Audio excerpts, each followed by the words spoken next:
అసలు ఆంధ్ర రాష్ట్రంలో ఎన్ని పెడితే వాట్ ఈస్ ద అడ్వాంటేజ్ చెప్పనా? ఒక మెగావాట్కి 14 లక్షల రూపాయల జిఎస్టీ వస్తుంది. ఎట్టొస్తుంది? కన్స్ట్రక్షన్లో వస్తుంది. Per megawatt you will get 14 lakhs GST గవర్నమెంట్కి. దాంట్లో 50% వేసుకున్నా స్టేట్కి వస్తుంది. ఆ డబ్బులన్నీ పోయినాయి. ఎంత పోయింది? 1260 కోట్ల రూపాయలు రావాల్సిన జిఎస్టీ మనకి వెళ్ళిపోయింది. దేనివల్ల వెళ్ళిపోయింది?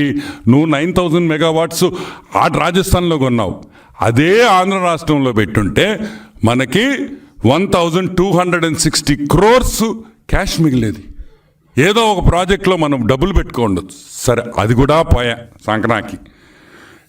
మినిస్ట్రీ ఆఫ్ రిన్యూబుల్ ఎనర్జీ ప్రతి మెగావాట్కి 20 లక్షల రూపాయలు గ్రాంట్ ఇస్తారు. ఎంత ఇస్తారు? 20 lakh rupees గ్రాంట్. 1800 కోట్ల రూపాయల నష్టం మనకి. అంటే ఈ రెండు కలిపితే ఆల్మోస్ట్ 3000 crores rupees ఈ ఒక్క డీల్లోనే మనకి రావాల్సిన ట్యాక్సెస్ ద్వారా, మనకి రావాల్సిన గ్రాంట్ ద్వారా, మనకి వచ్చే ఇన్ఫ్రాస్ట్రక్చర్, ఈ 9000 కోట్లు 9000 మెగావాట్లు ఆంధ్రాలో కొట్టుంటే దాని ఇన్ఫ్రాస్ట్రక్చర్ వస్తుంది. ఇక ఇండస్ట్రీ, అది ల్యాండ్ డెవలప్మెంట్ అవుద్ది, ట్యాక్సీలు వాడుకుంటారు, ఫుడ్, వాళ్ళక్కడ పనిచేసే వాళ్ళు, ఎంత రొటేషన్ అవుద్దో ఒక్కసారి ఆలోచించుకోమంట. ఇవన్నీ కాదని, ఇవన్నీ వద్దని, నీకు లంచమే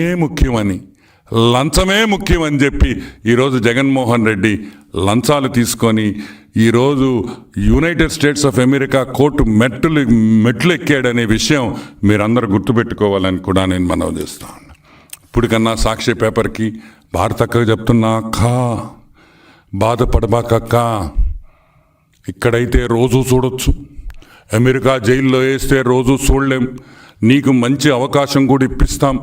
మేము అంకుల్ ట్రంప్తో మాట్లాడి మీకు స్పెషల్ పర్మిషన్ ఇచ్చి మీరు రోజు కలిసేదానికి అక్కడుండే ఎన్ఆర్ఐలు అందరి తరపున కూడా మేము ప్రెసిడెంట్ ట్రంప్కి పిటిషన్ వేసి మీరు మీ ఆయన్ని రోజు చూసుకునేటట్టు అమెరికా జైల్లో చేసే బాధ్యత మేము తీసుకుంటున్నామని కూడా మనవి చేస్తూ సెలవు తీసుకుంటున్నా.